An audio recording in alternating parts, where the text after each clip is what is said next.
Kemudian dalam riwayat Imam Tirmidzi, Hind bin Abi Hala mengatakan kedua pipi Rasulullah SAW itu mulus, mulutnya lebar serasi dengan wajah, giginya agak jarang teratur rapi. Jadi pipinya mulus, mulutnya lebar serasi dengan wajahnya, dan giginya agak jarang teratur rapi. Ini adalah sifat fisik Nabi SAW tentang bagaimana gambaran ketampanan Nabi SAW. Ketampanan Nabi, makanya luar biasa.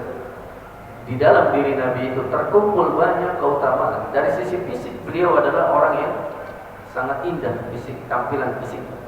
Yang kedua dari sisi akhlak, beliau adalah orang yang paling baik akhlaknya, bahkan sebelum diangkat jadi Nabi dan Rasul. Makanya banyak orang yang simpati kepada beliau, sangat hormat kepada beliau. Kenapa? Karena keluhuran akhlak dan ketampanan Nabi Shallallahu Alaihi Wasallam. Kemudian Hind bin Abi Hala melanjutkan, Nabi itu dahinya lebar, alisnya melengkung bagaikan dua bulan sabit yang terpisah. Di antara keduanya terdapat urat yang tampak kemerah-merahan ketika darah berbubur. Maksudnya di antara alis-alis beliau. Bahkan kemudian di dalam kitab Sama'il ini diceritakan tentang fisik hidung Nabi Sallallahu Alaihi Wasallam. Gambaran tentang bagaimana hidung Nabi. Hind bin Abi Hala menceritakan hidung Nabi Sallallahu Alaihi Wasallam itu mancung. Di puncaknya ada cahaya yang memancar, sehingga orang yang tidak mengamatinya akan mengira puncak hidungnya lebih mancung. Jadi kalau terlihat dari kejauhan, puncak hidung Nabi itu seperti bersinar bagi orang yang melihatnya pada saat itu. Jadi hidung Nabi ini adalah mancung. Kalau kita pengen seperti Nabi, nggak usah dimancung-mancungin. Jadi ini masih sifat fisik yang sudah menjadi pembawaan dari lahir. Mata Nabi dan penglihatan beliau Sallallahu Alaihi Wasallam. Ali radhiyallahu an mensifati Nabi Sallallahu Alaihi Wasallam dan beliau berkata, mata beliau itu hitam pekat, bola mata yang hitam. Jadi matanya itu terlihat sangat jeli sekali, hitamnya itu tidak sama. Dan bulu mata beliau lentik. Jadi menguatkan riwayat yang sebelumnya terkait dengan wajah, terkait dengan mata Nabi yang hitam dan bulu matanya sangat lentik. Dari Simak bin Habib yang berkata, saya mendengar Jabir bin Samurah berkata, Rasulullah SAW itu bermulut lebar, serasi dengan wajah. Jadi mulut Nabi itu serasi dengan wajah dan berjarak serasi dengan kedua matanya. Jadi terlihat sangat indah bagi orang yang melihat. Pandangan Nabi SAW menyejukkan. Pandangan beliau ke bumi lebih lama dari pandangan ke langit. Pandangan beliau penuh makna. Jadi beliau itu kalau ketemu sama orang, memandang itu, orang itu senang sekali dipandang sama Nabi. Dipandang sama Nabi SAW itu senang sekali. Pandangannya itu menyejukkan. Karena ada orang yang nggak mau dilihat. Kalau para sahabat senang sekali dipandang, dilihat oleh Nabi Sallallahu Alaihi Wasallam. Kemudian Abu Hurairah radhiyallahu anhu menyebutkan tentang bagaimana Rasulullah SAW bersabda, apakah kalian melihat kiblatku di sini? Demi Allah, ruku dan sujud kalian tidak samar bagi saya. Sungguh saya bisa melihat kalian dari balik punggung. Jadi pandangan Nabi itu bisa melihat ke belakang. Jadi Nabi kalau sholat itu tahu sahabat yang di belakang itu. Sampai ada salah seorang sahabat yang ketika Nabi sudah ruku, dia takbiratul ihram di belakang shaf. Di belakang shaf. Allahu Akbar. Lalu kemudian dia ruku sambil jalan masuk ke dalam shaf. Jadi takbiratul ihram itu di belakang shaf. Nabi lihat Nabi SAW. Jadi Nabi SAW bisa melihat bagian belakang punggung. Ini salah satu keutamaan Nabi. Jadi Nabi itu tahu apa yang dilakukan para sahabat di belakang Nabi Sallallahu Alaihi Wasallam. Itu pandangan Nabi SAW. Salah satu di antara mukjizat yang Allah berikan, sehingga Nabi bisa tahu apa yang terjadi di belakang punggung Nabi Sallallahu Alaihi Wasallam. Lalu bagaimana dengan ketampanan Nabi SAW? Sempurna sekali pada zaman Nabi. Hadis-hadis ini menjelaskan tentang kesempurnaan fisik Nabi. Bagaimana tampannya Nabi SAW digambarkan dari Abu Tufail. Dia berkata, aku pernah melihat Rasulullah SAW dan tidak ada orang lain selain saya, yaitu sahabat terakhir yang pernah melihat beliau. Kemudian perawi itu berkata kepadanya, bagaimana engkau melihat? Dia menjawab, Rasulullah itu berkulit putih, tampan dan bertubuh sedang. Jadi tampannya itu pada zaman Rasulullah diakui oleh banyak orang. Sebagaimana tadi Ummu Ma'bad menceritakan tentang bagaimana postur tubuh Nabi dan ketampanan Nabi SAW. Itu adalah gambaran umum tentang bagaimana fisik Nabi SAW. Semua orang menyebutkan Nabi tampan. Artinya apa? Setiap orang pasti tertarik melihat Nabi SAW.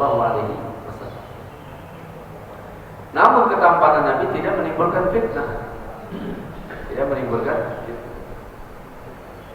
Kemudian dalam riwayat yang lain, Abu Ishaq berkata, aku mendengar Al-Bara berkata, Rasulullah SAW adalah orang yang paling baik atau paling tampan wajahnya dan paling baik perawakannya, tidak terlalu jangkung dan tidak terlalu pendek. Jadi wajah Nabi itu ganteng. Lalu kemudian postur tubuhnya itu pas, tidak terlalu jangkung dan tidak terlalu pendek. Nah, inilah gambaran tentang fisik Nabi SAW. Jadi orang ketika melihat saja sudah tertarik. Karena itu sifat manusiawi pada zaman Allah. Kalau kita ketemu sama orang yang menarik, itu tampan, pasti kita akan jadi perhatian. Itulah kenapa model-model bintang iklan itu dipilih orang-orang yang menarik kan? Karena itu sifat manusia. Sifat manusia pengen lihat yang indah-indah dan lain sebagainya. Nah makanya ketika Nabi SAW berbicara, orang tertarik. Kenapa? Dari sifat postur tubuhnya, dari ketampanan Nabi sudah menarik. Apalagi kalau kemudian beliau membacakan ayat Al-Quran. Kemudian dalam riwayat yang lain pada zaman Nabi Allah, Al-Bara bin Azib masih menceritakan dalam riwayat Bukhari, Nabi SAW memiliki tinggi yang sedang dan sungguh saya telah melihat beliau memakai pakaian merah. Tidak pernah saya melihat sesuatu atau seorang pun yang lebih tampan, indah dari beliau. Jadi hadis ini pertama menyebutkan tentang Nabi pernah memakai pakaian merah. Wa qad ra'aituhu bi hullati hamra. Pakaian merah. Ini menunjukkan bahwa tidak ada larangan menggunakan pakaian warna merah. Nabi pernah menggunakan pakaian warna. Dan saya tidak pernah melihat seorang pun yang lebih tampan dari beliau. Bagaimana Bara bin Azib menceritakan tentang Nabi SAW. Maka tidak ada, pertama tidak ada pantangan terkait dengan warna memakai pakaian. Kan sebagian masyarakat kita itu ada yang bertakhayul atau berkhurafat. Nggak boleh kalau ke pantai memakai pakaian warna hijau, warna ini dan lain sebagainya. Itu dalam Islam nggak ada pantangan seperti itu. Kalau lagi pergi-pergian jangan pakai warna ini dan lain sebagainya. Nah, itu kan. Pakailah pakaian sesuai dengan kaidahnya. Sebagai apa? Sebagai penutup aurat. Dan tidak menggunakan pakaian yang bisa menimbulkan fitnah. Pakaiannya penuh dengan aksesoris dan lain sebagainya. Terutama kaum wanita. Lalu kemudian dalam hadis yang lain, Abu Ishaq dari Jabir bin Samurah dia berkata, aku melihat Rasulullah SAW di suatu malam berbulan purnama. Jadi pada saat itu terjadi bulan purnama. Waktu itu beliau mengenakan pakaian merah. Aku berganti-ganti memandang antara beliau dengan rembulan. Jadi Abu Ishaq Jabir bin Samurah ini, Jabir bin Samurah itu lihat wajah Nabi, lihat ke rembulan. Nanti lihat bulan, nanti lihat wajah Nabi. Aku berganti-ganti memandang antara beliau dengan rembulan. Ternyata beliau lebih indah dari rembulan. Jadi saking terpananya Jabir bin Samurah ini, dia melihat wajah Nabi, lihat ke rembulan, lihat wajah Nabi lagi, lihat ke rembulan. Jadi beliau mengatakan, ternyata wajah Nabi SAW lebih indah daripada rembulan yang dilihat pada malam tersebut. Ini ketampanan Nabi SAW membuat terpesona setiap orang yang melihat. Lalu bagaimana postur tubuh Nabi? Kegagahan dan ketegapan Nabi sallallahu alaihi wasallam itu diriwayatkan dalam riwayat Bukhari dari Bara bin Azib. Kana Nabi sallallahu alaihi wasallam marfu'an ba'ida ma baina mankibai. Nabi sallallahu alaihi wasallam berbadan sedang dan jarak antara kedua bahunya berjauhan. Jadi Nabi sallallahu alaihi wasallam itu dadanya bidang pada zaman tersebut. Jadi terlihat tegap, tidak membungkuk, tegap. Ya terlihat wajah dadanya itu adalah bidang. Dari kejauhan orang sudah melihat bagaimana sifat fisik Nabi sallallahu alaihi wasallam. Anas bin Malik juga menceritakan Nabi sallallahu alaihi wasallam adalah orang yang berlengan kekar. Dan aku tidak pernah melihat orang yang menyerupai beliau sallallahu alaihi wasallam. Jadi lengannya itu kekar. Jadi badan Nabi itu pada zaman tertentu benar-benar posturnya itu ideal, seperti para binaragawan, sampai disebutkan oleh Anas bin Malik, tangannya itu kekar sekali, kuat sekali Nabi Shallallahu Alaihi Wasallam. Bahkan Ummu Hani pernah menyebutkan, saya tidak melihat bentuk perut Rasulullah SAW kecuali saya ingat lipatan kertas yang digulung di antara satu dengan yang lain. Perut Nabi itu rata. Jadi perut Nabi itu rata, tidak buncit. Jadi ini menunjukkan bahwa Nabi Shallallahu Alaihi Wasallam itu makannya tidak terlalu banyak dan beliau memang olahraga. Bahkan yang pernah ada kisah bagaimana Nabi berlomba lari dengan Aisyah radhiyallahu anha. Aisyah radhiyallahu anha. Ketika Nabi pada saat itu masih kuat fisiknya, Nabi menang. Tapi ketika sudah mulai lanjut menjelang wafatnya, kata Aisyah, akulah yang menang. Jadi Nabi suka lari, pada jam berolahraga. Makanya postur tubuhnya itu luar biasa. Jadi perut Nabi itu rata, tidak buncit. Dari Anas bin Malik ia berkata, Rasulullah SAW berpostur sedang, tidak tinggi dan tidak pendek. Bentuk badan beliau adalah bagus. Jadi bentuk badan Nabi SAW itu bagus, lurus. Ali berkata, kepala Rasulullah SAW besar, demikian pula persendiannya, bulu dadanya memanjang. Jadi dada Nabi itu penuh dengan bulu. Dan ini juga disebutkan oleh Anas bin Malik. Jadi ketika beliau pernah diperlihatkan sama Nabi SAW, itu lihat dada Nabi itu ada bekas belahan, karena Nabi pernah dibelah dada. Terlihat. Kemudian dalam riwayat Imam Tirmidzi, karena Imam Tirmidzi ini yang menulis kitab Asy-Syama'ilul Muhammadiyah, bulu dada Nabi SAW halus.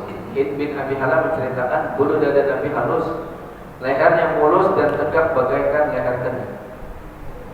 Jadi lurus, jadi tidak terlalu miring, jadi lurus leher Nabi Shallallahu Alaihi Wasallam. Bentuk tubuhnya sedang-sedang saja, badannya berisi, perut dan dadanya sejajar. Ini perut dan dadanya sejajar. Dadanya bidang, jarak antara kedua bahunya lebar, tulang persendiannya besar, badannya yang tidak ditumbuhi rambut nampak bersih bercahaya. Dari pangkal leher sampai pusar tumbuh bulu yang tebal bagaikan garis. Kedua dada kiri kanan ada dan perutnya bersih selain yang disebutkan tadi. Bahu dan dada bagian atas berbulu halus. Kedua ruas tulang tangannya panjang, telapak tangannya lebar, kedua telapak tangan dan kakinya tebal. Jemarinya panjang, lalu lekukan tapak kakinya tidak menempel ke tanah. Jadi lekukan tapak kakinya tidak menempel ke tanah. Kedua kakinya licin sehingga air pun tidak menempel. Bila berjalan diangkat kakinya dengan tegak. Ia melangkah dengan menatap dan berjalan dengan sopan. Jalannya cepat seakan turun ke tempat yang rendah. Jadi Nabi itu kalau jalan terlihat seperti orang turun dari atas. Itu Nabi itu bergerak kalau jalan. Jadi orang seperti beliau turun dari tangga atau turun dari bukit ketika berjalan. Jadi beliau termasuk orang yang jalannya cepat, tidak jalan. Ini sifat Nabi SAW. Bagaimana suara Nabi? Ini disebutkan di dalam riwayat Bukhari. Bara bin Azib menyebutkan, saya mendengar Nabi SAW membaca di salat Isya, yaitu surat Wat-Tin waz-Zaitun, yaitu surat At-Tin. Saya tidak pernah mendengar sekalipun suara atau bacaan seindah itu. Jadi bacaan Nabi itu merdu pada zaman itu. Nabi SAW itu bacaannya sebagaimana yang diriwayatkan oleh Bara bin Azib. Qatadah mengatakan, tidaklah Allah mengutus Nabi melainkan berwajah tampan dan bersuara indah. Sedangkan Nabi Muhammad SAW adalah orang yang tampan wajahnya dan paling merdu suaranya. Jadi para Nabi itu pada zaman itu hampir rata-rata wajahnya tampan. Jadi bukan cuma Nabi Yusuf aja. Jadi bukan cuma Nabi Yusuf alaihissalam. Nabi Yusuf memang tampan, tapi semua para Nabi semuanya tampan. Itu pernah kan? Dalam hadis Nabi pernah menceritakan Nabi Musa itu pernah lagi mandi, bajunya dibawa sama batu. Sebenarnya apa hikmah bajunya Nabi Musa itu dibawa oleh batu? Agar orang-orang Bani Israil itu tahu, karena orang Bani Israil itu menuduh Nabi Isa itu kulitnya belah. Akhirnya apa? Ketika Nabi Musa sedang mandi di sungai, tiba-tiba bajunya dibawa. Akhirnya Nabi Musa kan ngejar-ngejar, dan orang Bani Israil itu lihat, ternyata tubuh Nabi Musa itu sangat indah. Nah, ini sebagai salah satu hikmahnya itu untuk memberitahukan kepada mereka bahwa Nabi mereka itu tidak seperti yang mereka sangkakan, berkulit belang dan lain sebagainya. Jadi para Nabi itu memiliki wajah yang tampan, bukan hanya Nabi Yusuf. Meskipun Nabi Yusuf adalah orang yang paling tampan, dan kita tidak akan dapat kisah yang sangat luar biasa tentang ketampanan Nabi Yusuf, di mana kaum wanita itu ketika mengupas buah, mereka bukan mengupas buah, mengiris tangan. Gak berasa, bayangkan, saking terhipnotisnya lihat wajah Nabi Yusuf.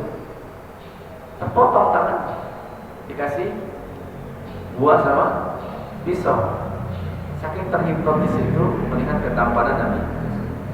Dan semua para Nabi itu berwajah tampan dan bersuara menarik. Inilah yang disebutkan oleh Qatadah. Lalu bagaimana aroma tubuh Nabi SAW? Nabi itu nggak pakai parfum saja udah wangi, tapi Nabi sendiri pakai parfum. Wajahnya tubuhnya itu udah wangi. Anas radhiyallahu anhu berkata, Rasulullah SAW senantiasa ceria dan keringatnya bagai kilauan mutiara. Jadi beliau itu kalau berkeringat, itu keringatnya itu seperti mutiara bersinar. Apabila beliau berjalan, maka langkahnya terayun tegak. Sutra yang pernah saya sentuh tidak ada yang lebih halus daripada telapak tangan beliau. Minyak misik dan minyak ambar yang pernah saya cium tidak ada yang melebihi semerbak wangi badan Nabi SAW. Jadi hadis ini pertama, Rasulullah itu adalah orang yang selalu ceria. Nabi tidak menampakkan kesedihan, dan keringatnya bagaikan mutiara. Jadi Nabi juga berkeringat. Bahkan Aisyah pernah menyebutkan, di waktu malam hari di musim dingin itu Nabi berkeringat. Kenapa? Karena sedang mendapatkan wahyu. Jadi lagi mendapatkan wahyu pada saat itu sedang dingin, tapi Nabi berkeringat. Dan tidak ada sutra yang paling lembut yang aku sentuh, kata Anas bin Malik, melainkan tangan Nabi itu lebih halus. Dan tubuh Nabi lebih harum daripada minyak misik dan minyak ambar yang pernah dicium. Jadi ini menunjukkan tentang bagaimana wanginya tubuh Nabi SAW. Jabir bin Samurah juga pernah mengatakan, saya pernah ikut sholat bersama Rasulullah SAW pada sholat Jumat.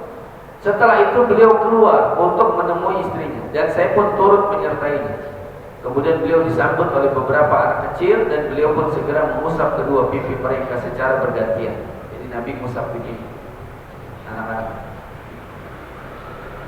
Jabir berkata, Rasulullah SAW pun mengusap pipi saya, dan saya merasakan tangan beliau yang dingin dan harum, seolah-olah baru keluar dari tempat minyak wangi. Bayangkan. Jadi dingin karena ada keringat. Lalu kemudian harumnya luar biasa. Jadi Jabir bin Samurah menyebutkan tentang bagaimana kondisi tubuh Nabi Shallallahu Alaihi Wasallam. Bahkan pernah ada kejadian menarik. Anas bin Malik cerita, pernah Nabi Shallallahu Alaihi Wasallam berkunjung ke rumah kami, ke rumah Anas bin Malik. Kemudian beliau tertidur, qailulah, tidur siang sebelum zuhur. Tertidur Nabi SAW. Ketika tertidur karena panas pada saat itu, Nabi pun berkeringat. Apa yang terjadi? Keringat Nabi itu beda dengan kita. Keringat Nabi itu bulat-bulat lalu kemudian menetes. Keringat Nabi, kalau tadi disebutnya itu seperti mutiara. Lalu keringat itu menetes dan kemudian ibu saya, kata Anas bin Malik itu, Ummu Sulaim, ngambil botol, ngambil kendi, botol, yang kemudian ditadangi, keringat Nabi itu ditadangi. Setiap jatuh ditadangi. Kemudian Rasulullah terbangun. Kata Nabi SAW, hai Ummu Sulaim, apa yang kau lakukan terhadap diri? Kemudian Ummu Sulaim, ibunya Anas bin Malik, menjawab, kami hanya mengambil keringat engkau untuk kami jadikan wewangian. Jadi keringat Nabi itu jadi parfum. Keringat Nabi dikumpulin jadi parfum. Keringat beliau merupakan salah satu wewangian yang paling harum wanginya. Jadi beda. Kalau keringat kita justru baunya luar biasa. Cara menghilangkannya dengan cara memakai parfum. Kalau beliau keringatnya itu sudah wangi. Keringatnya sudah wangi. Anas bin Malik juga pernah mengatakan, saya menemani Rasulullah SAW selama 10 tahun. Selama itu saya selalu menghirup napasnya yang wangi. Napas Nabi itu wangi. Tapi jangan coba-coba napas kita. Tidak ada orang lain yang aroma mulutnya sewangi aroma mulut beliau Sallallahu Alaihi Wasallam. Ini keutamaan Nabi. Dan beliau suka sekali bersiwak. Sampai ketika menjelang wafat saja. Menjelang wafat, Nabi SAW itu pengen bersiwak, digigitin sama Aisyah itu supaya empuk. Itu Nabi SAW. Kemudian Wa'il bin Hujr berkata, didatangkan kepada Nabi SAW wadah berisi air, maka beliau SAW minum darinya. Kemudian beliau meludah ke wadah tersebut, diludahin wadah tersebut. Kemudian sisanya dituangkan ke sumur. Kemudian Wa'il berkata, Nabi SAW minum dari wadah tersebut, kemudian meludah ke dalam sumur, maka tercium bau semerbak dari sumur seperti wangi minyak bisik. Tapi jangan dicoba sama kita, ini kekhususan bagi Nabi. Nabi minum lalu kemudian disembur ke sumur, hingga sumurnya kemudian berair dan kemudian tercium wangi yang semerbak dari sumur tersebut. Ini mukjizat khusus bagi Nabi, nggak bisa dikiaskan. Ustadz, kiai misalnya, nggak bisa dikiaskan seperti itu, karena khusus bagi Nabi SAW. Nabi juga adalah orang yang wajahnya mirip dengan Nabi Ibrahim, karena Nabi keturunan Nabi Ibrahim. Rasulullah bersabda, dan saya melihat Ibrahim salawatullahi alaihi, maka orang yang mirip kepadanya adalah kawan kalian ini. Maksudnya Nabi sendiri. Dalam peristiwa Isra Mi'raj kan Nabi ketemu sama Nabi Ibrahim. Dari situlah Nabi tahu wajahnya itu mirip. Kenapa? Karena Nabi sendiri adalah keturunan Nabi Ibrahim. Jadi kalau Nabi ditelusurin asapnya itu sampai ke Nabi Ismail, Nabi Ismail adalah anak Nabi Ibrahim. Makanya seseorang itu akan mirip dengan kakeknya, buyutnya dan lain sebagainya, itu akan mirip. Nah, Nabi mirip dengan Nabi Ibrahim alaihissalam. Bagaimana kewibawaan Nabi SAW digambarkan dalam hadis. Bagaimana berwibawanya Nabi SAW. Hind bin Abi Halam menceritakan Rasulullah SAW adalah orang yang berwibawa. Wajah beliau SAW cerah berseri bagaikan rembulan yang bersinar pada malam hari. Jadi beliau itu berwibawa. Orang kalau ketemu sama beliau sangat antusias mendengarkan apa yang beliau katakan. Oleh karena itu, sifat-sifat Nabi yang indah tersebut berkaitan dengan dua hal besar, yaitu pertama kebesaran karisma dan pancaran cahaya yang meliputi. Jadi Nabi SAW itu berwibawa itu karena karismanya. berwibawa. Sehingga orang kalau ketemu sama Nabi itu pasti akan terpesona dan ingin mendengarkan apa yang beliau ucapkan. Apa yang beliau ucapkan selalu ingin didengarkan oleh banyak orang. Barang siapa yang melihat beliau pasti menaruh hormat pada beliau. Kata Ali bin Abi Thalib, siapa yang melihat Nabi pasti hormat. Gak usah Nabi bilang hormat, tapi orang dengan sendirinya akan menghormati Nabi karena kewibawaan yang sangat luar biasa. Bahkan Khadijah bin Zaid mengatakan Rasulullah adalah orang yang paling berwibawa di majlis. Berwibawa Nabi SAW, sehingga orang selalu terfokus kepada Nabi SAW. Dan Amr bin As juga menceritakan, aku tak sanggup menatap wajah Nabi SAW. Jika ada orang bertanya kepadaku tentang sifat-sifat beliau, rasanya tak sanggup aku menceritakan, karena mataku tak sepenuhnya dapat melihat beliau. Jadi Amr bin As itu selalu ketika melihat wajah beliau itu selalu tertutup. Kenapa? Karena indahnya luar biasa wajah Nabi SAW. Dan karena kewibawaan Nabi, jadi beliau tak berani menatap lama-lama. Ketika menatap wajahnya selalu tertutup karena kewibawaan Nabi Sallallahu Alaihi Wasallam. Karenanya Imam Al-Qurtubi menyebutkan keindahan Nabi SAW tidak mungkin tampak dengan jelas karena penglihatan kita tidak sanggup menatap wajah beliau sepenuhnya. Jadi karena saking indahnya dan berwibawanya Nabi Sallallahu Alaihi Wasallam. Kemudian para jamaah dirahmati Allah, di tubuh Nabi itu ada khotam. Khotam itu tanda kenabian, stempel, yang semua orang-orang Yahudi dan Nasrani ini tahu. Jadi ada tanda di tubuh Nabi Sallallahu Alaihi Wasallam. Jabir bin Samurah berkata, saya pernah melihat tanda kenabian terletak di antara dua bahu Rasulullah SAW. Dua bahu. Jadi ada di tengah-tengah, di bawah leher. Bentuknya seperti sepotong daging berwarna merah, seperti telur burung dara kecil. Dan inilah yang kemudian menyebabkan Salman Al-Farisi masuk Islam. Jadi Salman itu tahu kan ciri kenabian? Salah satu ciri kenabian itu, Nabi itu tidak menerima sedekah. Makanya Salman ketika ketemu sama Nabi ngasih sedekah. Wahai Tuhan, saya punya kurma, saya ingin berikan kepada Tuhan sebagai sedekah. Diambil sama Nabi, tapi nggak dimakan. Dikasih ke sahabat, dimakan sama sahabat sampai habis, nggak dimakan. Kata Salman, memang para Nabi itu tidak makan sedekah.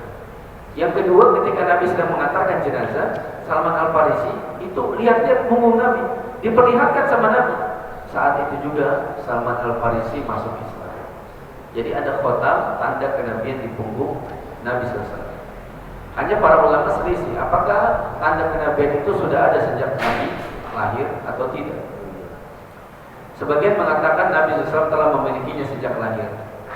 Yang kedua, Nabi SAW tidak memiliki khotam tersebut sejak lahir.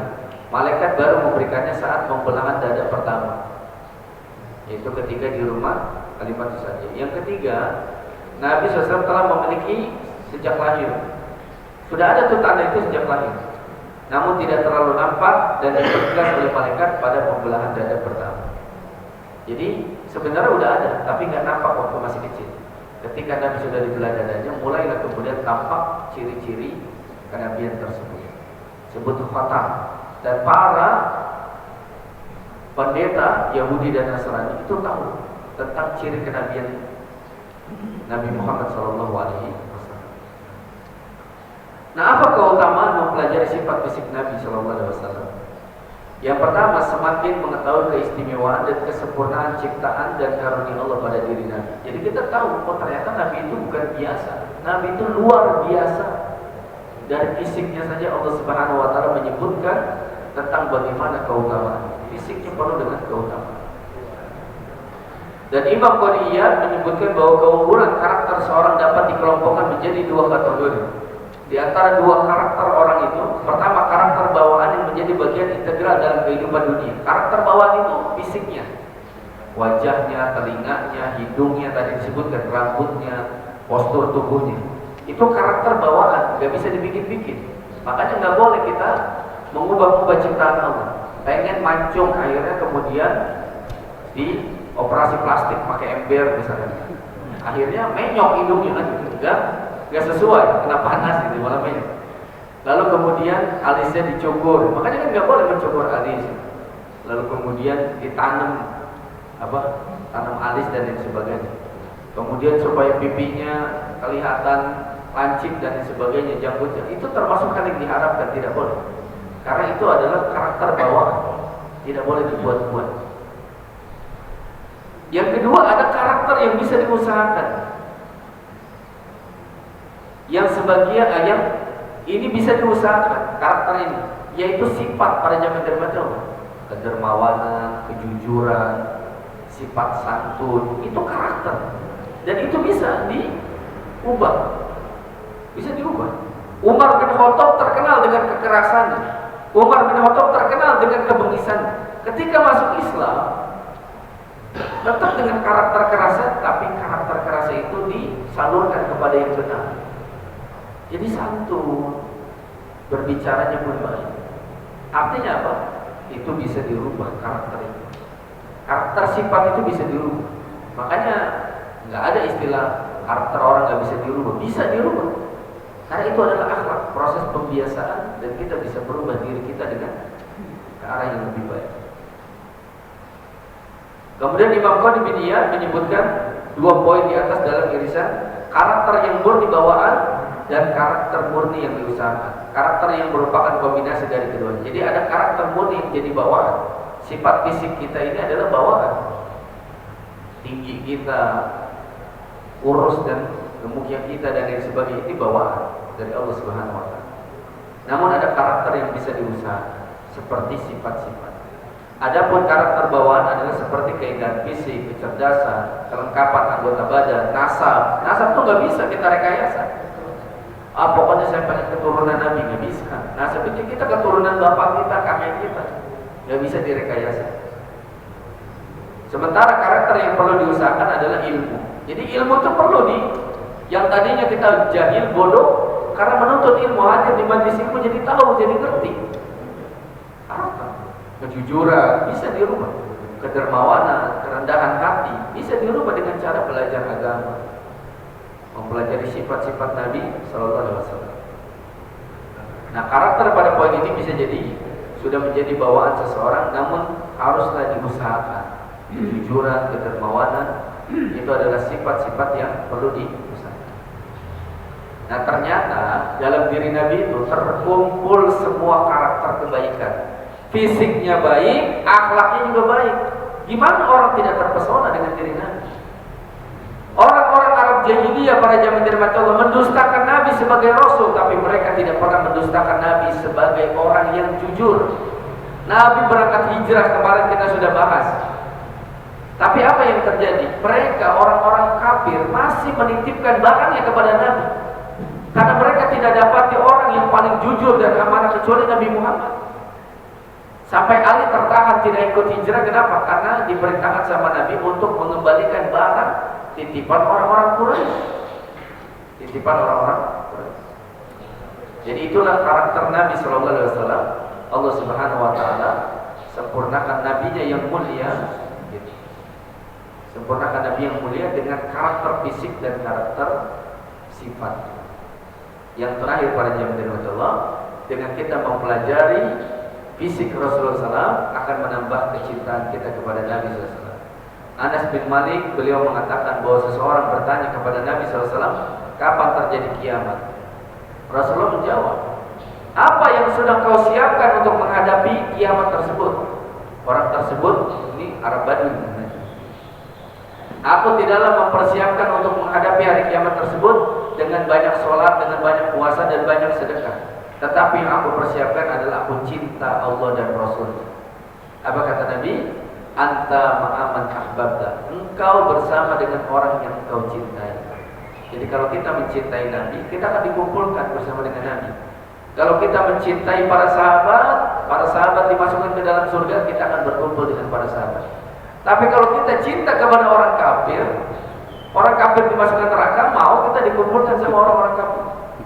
Makanya cintailah Rasulullah, orang-orang soleh, agar kita dikumpulkan bersama dengan mereka. Nah, salah satu cara kita mencintai Nabi adalah mempelajari sejarah perjalanan hidup Nabi Sallallahu Alaihi Wasallam. Baiklah para jamaah dirahmati Allah, inilah sekilas terkait dengan sifat fisik Rasulullah yang awalnya digambarkan oleh Ummu Ma'bad yang ketika beliau ketika Rasulullah SAW ketemu dengan Ummu Ma'bad dalam perjalanan hijrah beliau dari Mekah ke Madinah. Sehingga Ummu Ma'bad menceritakan tentang ciri-ciri Nabi ketika ditanya oleh suaminya, yaitu Abu Ma'bad. Baik para jamaah dirahmati Allah, mudah-mudahan kajian kita di penghujung Ramadan ini memberikan manfaat dan menambah kecintaan kita kepada Nabi Sallallahu Alaihi Wasallam. Ada pertanyaan sebelum kita akhiri?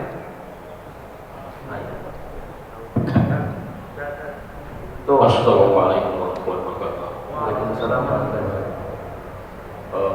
Saya di sini mengupas tentang kajian yang terakhir, sifat-sifat atau karakter, di mana Nabi ini, Nabi Shallallahu Alaihi Wasallam adalah manusia yang sifatnya luar biasa dan mulia karena dimuliakan oleh Allah. Pertanyaannya, dari karakter-karakter yang disebutkan dari kajian ini, apakah pernah ada larangan tentang suri teladan Nabi kita ikuti agar mendekatkan diri kita kepada Allah? Di sisi lain, apakah ada larangan bahwa begitu mulianya seorang Nabi Muhammad SAW, kita ini sebagai manusia biasa, yaitu mensifati suri teladanannya. Namun apakah boleh namanya juga disamakan, seperti saya namanya Muhammad tapi berbeda dengan seorang Nabi, yaitu apakah dibolehkan? Pernahkah ada larangan disamakan juga namanya? Boleh disamakan. Demikian, terima kasih. Ya. Jadi para jamaah dirahmati Allah, sebuah karakter Nabi itu boleh nggak kita contoh? Boleh, kecuali yang sifatnya kekhususan. Nabi nikah lebih dari 4, itu khusus bagi Nabi, nggak boleh. Saya pengen kayak Nabi, nikah 9 orang, nggak boleh. Nabi SAW saum wisol itu para jamaah dirahmati itu saum yang terus lanjut sampai malam, terus sampai ketemu besoknya. Itu saum wisol. Nabi larang, tapi Nabi sendiri saum wisol. Itu kekhususan bagi Nabi, kekhususan bagi Nabi SAW. Nah itu yang nggak boleh. Selebihnya boleh. Kita pengen kayak Nabi, Nabi itu selalu pakai jubah. Saya pengen pakai jubah. Saya pengen rambutnya kayak Nabi, antara telinga sampai bahu. Boleh nggak? Boleh. Silakan saja. Tapi itu bersifat jibiliyah. Hadis riwayat Muslim, Nabi itu kalau tidur mendengkur. Berarti kalau orang nggak mendengkur nggak sunnah. Itu jibiliyah. Itu sifat kemanusiaan. Nggak mesti harus kemudian saya pengen. Nabi pernah dalam riwayat Muslim itu Nabi mendengkur tidur. Tapi bukan berarti kemudian jadi sunnah, bukan. Itu masih sifat jibiliyah, sifat kemanusiaan. Jadi kita boleh mengikuti Nabi, kecuali yang sifatnya kekhususan Nabi itu nggak boleh, seperti beristri lebih dari 4 dan lain sebagainya. Makanya ada kitab itu ditulis, saya lupa saya menulis itu, namanya Khosaisun Nabi SAW, kekhususan Nabi yang tidak boleh dilakukan oleh umat. Nah yang kedua para jamaah dirahmati Allah, terkait dengan apa? Nama itu, terkait dengan nama, boleh nggak? Boleh. Yang nggak boleh itu adalah memakai kunyah. Jadi kejadiannya itu ada ketika Nabi sedang di pasar itu, ada orang manggil Abul Qasim, Abul Qasim. Nabi kan nengok, karena panggilan Nabi, kunyah Nabi itu Abul Qasim. Nabi nengok, kata sahabat, maaf ya Rasulullah, saya nggak manggil anda, saya manggil Abul Qasim. Apa kata Nabi? Tidak boleh ada kunyah seperti kunyahku, panggilan seperti itu. Tapi boleh memberi nama seperti namaku. Maka boleh memakai nama Muhammad. Boleh memakai nama Muhammad. Tapi pada saat itu tidak boleh memakai kunyahnya Abul Qasim. Tidak boleh. Makanya sekarang di Eropa, nama yang paling masyhur, terkenal, paling populer di Eropa, nama Muhammad. Nama paling populer di Eropa sekarang Muhammad. Luar biasa. Jadi boleh memakai nama Muhammad. Tidak ada larangan dari Nabi SAW. Justru ada perintah seperti itu. Wallahu a'lam. Silakan. Oh masih ada. Saya mau tambahin sedikit, Mas. banyak sekali riwayat bahwasanya Rasulullah orang yang pertama memasuki surga. Tetapi banyak ada riwayat juga Rasulullah paling terakhir masuk surga setelah umatnya semua masuk surga. Dan ada juga riwayat barang siapa yang memelihara anak yatim, maka aku dan dia akan seperti jari telunjuk di sisinya sebelah. Semuanya mengatakan di sisinya, di sebelahnya. Itu ceritanya bagaimana ya? Nah, apakah Nabi itu akan banyak atau gimana ya? Membelah diri. Itu masuk surga pertama, masuk surga terakhir, dan barang siapa juga yang menaungi anak yatim akan seperti halnya seperti jari telunjuk gitu bersebelahan. Jadi Nabi itu banyak, itu kan? Penjelasan Pak Ustaz. Terima kasih. Baik, terkait dengan yang pertama tadi, yaitu tentang apa tadi? Yang pertama masuk surga. Iya, Nabi itu adalah orang yang pertama masuk surga. Bahkan surga tidak dimasuki oleh seorang pun para nabi terdahulu. Itu tidak masuk surga sebelum Nabi Muhammad. Jadi Nabi Muhammad adalah orang yang pertama masuk surga. Itu. Jadi bukan terakhir. Jadi Nabi yang pertama masuk surga. Nabi SAW yang dimasukkan ke dalam surga lebih dahulu, lebih awal.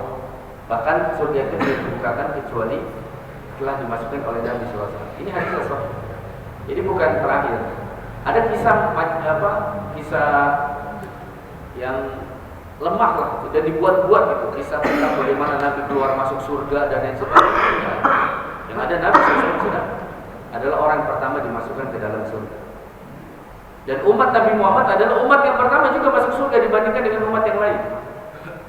Jadi Nabi yang pertama masuk surga, umatnya pun adalah termasuk yang pertama masuk surga dibandingkan dengan umat-umat yang lain. Nah yang kedua, ana wa kafilul yatim hakada. Hadis sahih. Ana wa kafilul yatim hakada. Aku dan orang yang menanggung anak yatim itu seperti ini. Seperti jari telunjuk dan jari tengah. Dekat sekali. Jadi kedudukan orang yang menanggung anak yatim itu dekat dengan Nabi SAW. Lalu bagaimana? Kan orang yang menanggung anak yatim banyak. Ya sebanyak-banyaknya mereka akan bersama dengan Nabi. Kita jangan dipikirkan. Berarti nanti Nabi gimana itu kumpulnya dengan banyak orang? Mudah bagi Allah. Bukan berarti kemudian Nabinya jadi banyak, dibelah. Artinya apa? Ini kiasan para jamaah dirahmati Allah. Bukan berarti antara Nabi dengan kita nanti berarti cuma berapa senti. Enggak, maksudnya ini kiasan. Betapa dekatnya jari telunjuk dengan jari tengah ini dekat sekali. Jadi maknanya adalah orang yang menanggung anak yatim itu kedudukannya dekat dengan Nabi SAW. Dimasukkan surga dekat dengan Nabi SAW. Tapi bukan berarti dempet terus kemana-mana sama Nabi, bukan. Kedudukannya dekat dengan Nabi SAW. Dan orang bisa nggak dekat dengan Nabi? Bisa dengan Nabi SAW. Meskipun tidak terus menerus kemudian. Jadi hadis itu perlu kita pahami bahwa semua orang yang menanggung anak yatim itu akan bersama dengan Nabi di surga. Wa ana kafilul yatim hakada. Aku dan orang yang menanggung anak yatim itu seperti ini. Dan hadisnya sahih. Tapi jangan kita pikirkan bagaimana nanti Nabi ketemu banyak orang, ada ribuan bahkan mungkin jutaan yang menanggung anak yatim. Ketemu sama Nabi, ketemu. Dekat dengan Nabi, dekat. Karena tidak mungkin Nabi SAW berdusta. Hanya akal kita yang terkadang nggak nyampe ke situ. Karena gambaran surga itu pada zaman dirahmati Allah, kata Nabi, nggak pernah terlintas oleh pikiran kita, nggak pernah terdengar oleh telinga kita, dan tidak pernah terlihat oleh pandangan wajah mata kita. Kalau kita pengen makan kebab, jangan bayangkan kebab yang ada di dunia. Di surga pasti beda, walaupun sama-sama. Di surga itu pada zaman dirahmati kalau kita makan tidak pernah kekenyangan. Karena kalau kenyang berarti siksaan kan. Bahkan kalau kita makan nggak pernah kita cari toilet itu mules misalkan. Karena kita nggak buang air. Lalu keluarnya lewat apa? Lewat keringat. Tidak buang air. Itu hal yang berbeda. Di surga itu beda. Jadi jangan minta toilet nanti di surga. Karena nggak ada. Karena nggak ada orang yang buang air di toilet. Kalau kita sekarang cari toilet, kalau di surga nggak ada. Karena orang tidak buang air. Karena buang air itu siksaan, bau dan lain sebagainya. Jadi Di surga itu tidak akan sama dengan apa yang kita pikirkan, yang kita dengar dan kita lihat. Wallahu a'lam. Oh, masih ada. Oh, masih ada ini. Pertanyaan terakhir Ustaz, udah siang. Udah siang ya? Terima kasih Ustaz. Dari uraian yang tadi ada yang dua yang ingin saya tanyakan. Nabi melarang kita bertamu kalau si suaminya tidak ada di rumah. Terus dikaitkan dengan cerita tadi, Nabi itu mampir ke rumah Ummu Ma'bad yang suaminya tidak ada di rumah. Itu yang pertama. Yang kedua, laki-laki dandanannya tidak boleh menyerupai perempuan. Sedangkan Nabi waktu itu rambutnya gondrong, rambutnya panjang. Mohon dijelaskan Ustaz. Berarti kan berenang. Yang tidak ada suami bukan berarti tidak ada mahram kan gitu. Anak itu mahram bukan? Mahram. Bisa jadi Ummu Ma'bad kan ada mahram ya, ada anaknya. Anak laki-laki itu mahram. Kakak, adik juga mahram. Memang tidak ada suaminya tapi ada mahram. Gitu.